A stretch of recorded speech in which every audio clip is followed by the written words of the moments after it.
धर्म ग्रंथों के अनुसार धर्मराज युधिष्ठिर ने भगवान श्री कृष्ण से श्रावण मास की शुक्ल पक्ष की एकादशी के विषय में पूछा। तब उन्होंने धर्मराज युधिष्ठिर को इस एकादशी के विषय में बताया था। भगवान श्री कृष्ण ने धर्मराज युधिष्ठिर से कहा, हे धर्मराज, श्रावण मास की शुक्ल पक्ष की एकादशी को पुत्रदा एकादशी, पवित्रोपना एकादशी और पवित्रा एकादशी जैसे अलग अलग नामों से जाना जाता है। इसका महात्म्य इसके नाम से ही वर्णित है। इस एकादशी का व्रत करने से पुत्र प्राप्ति की कामना पूर्ण होती है, इसीलिए इसका एक नाम पुत्रदा एकादशी है। इसका व्रत करने से जातक के सभी पाप उतर जाते हैं और निर्मल हो जाता है। पापियों को भी पवित्र कर देने के कारण इसे पवित्रोपना एकादशी और पवित्रा एकादशी कहा जाता है। इस एकादशी की व्रत कथा और महात्म्य कहने और सुनने से ही वाजपेय यज्ञ के समान पुण्य फल प्राप्त होता है। फिर भगवान श्री कृष्ण ने कहा, हे धर्मराज, अब मैं आपसे पुत्रदा एकादशी की कथा कहता हूँ, आप ध्यान से सुनिए। प्राचीन काल में महिष्मती नगर पर महिजीत नाम का एक राजा राज्य करता था। वह बहुत ही धार्मिक, कर्तव्यपरायण, न्यायप्रिय और संतान के समान प्रजा का पालन करने वाला राजा था। उसके राज्य में प्रजा सुख और आनंद का अनुभव करती थी। राजा महिजीत के कोई संतान नहीं थी, इस कारण वह बहुत दुखी रहते थे। इस दुख के कारण उनको किसी भी चीज में आनंद का अनुभव नहीं होता था और उनको ऐसा लगता था कि बिना पुत्र के मनुष्य अपने पितृ ऋण से उऋण नहीं हो सकता। बिना संतान के मनुष्य ना तो इस लोक में सुख का अनुभव कर सकता है और ना ही परलोक में सुखी रह सकता है।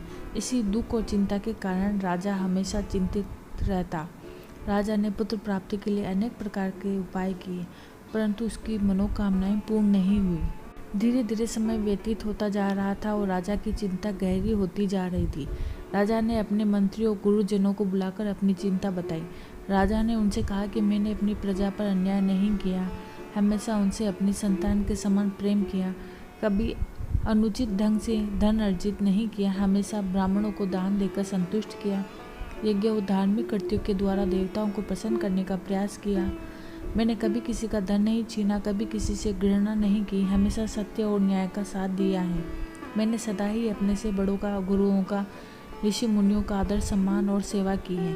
मैंने हमेशा धर्म का आचरण किया है, तो फिर मेरे साथ ऐसा क्यों हो रहा है? क्यों मैं एक पुत्रहीन का जीवन जी रहा हूँ? आप सब तो ज्ञानी हैं, कृपया मेरी इस चिंता का समाधान के लिए कोई उपाय बताइए। राजा किस प्रकार के वचन सुनकर सबने राजा को सांत्वना दी, उन्हें जल्द ही उनकी चिंता के समाधान का विश्वास दिलाया।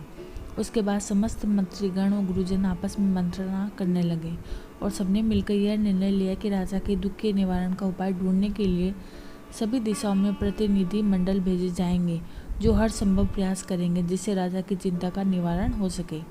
ऐसा विचार करके शीघ्र ही प्रतिनिधि मंडल बनाकर चारों दिशाओं में भेजे गए।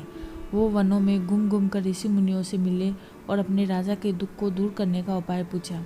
इसी तरह वनों में भटकते भटकते वो लोमेश ऋषि के आश्रम में पहुंच गए। लोमेश ऋषि एक बहुत ही तेजस्वी, जितेंद्रिय, सभी शास्त्रों के ज्ञाता, धर्म और विज्ञान के गूढ़ रहस्यों के जानने वाले त्रिकालदर्शी थे। उन्होंने लोमेश ऋषि को देखकर श्रद्धा से प्रणाम किया। तब लोमेश ऋषि ने उनसे वहां आने का प्रयोजन पूछा और उन्हें आश्वासन दिया कि मैं आपकी सहायता का पूर्ण प्रयास करूंगा।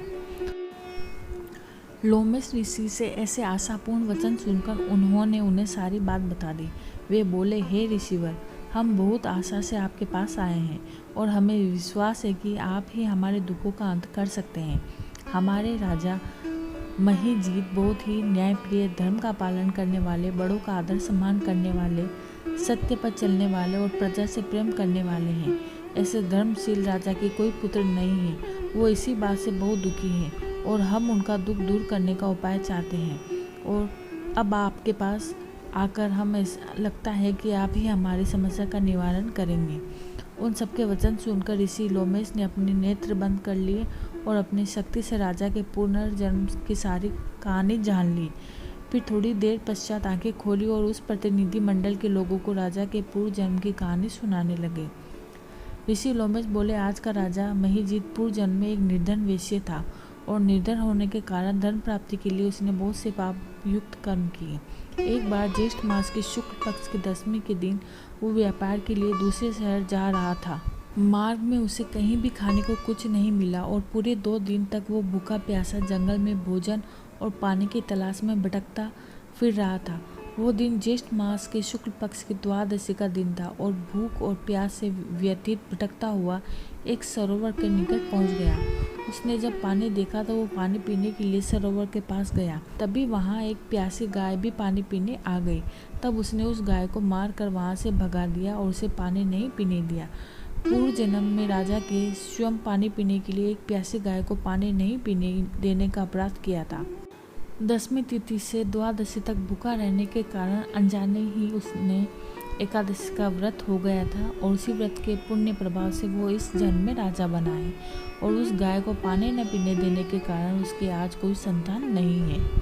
यह रहस्य जानने के बाद उन सभी ने ऋषि लोमिस से उस पूर्व जन्म के पाप के प्रायश्चित के विषय में पूछा। तब उन्होंने बताया कि उस पाप के प्रायश्चित और पुत्र प्राप्ति के लिए आप लोगों को राजा के साथ श्रावण मास की शुक्ल पक्ष की एकादशी, जिसे पुत्रदा एकादशी कहते हैं, उसका व्रत करना होगा और आप लोगों को संकल्प के द्वारा अपने व्रत का पुण्य अपने राजा को देना होगा, जिससे उससे पूर्व जन्म के पाप का प्रायश्चित हो जाए और उसे पुत्र की प्राप्ति हो।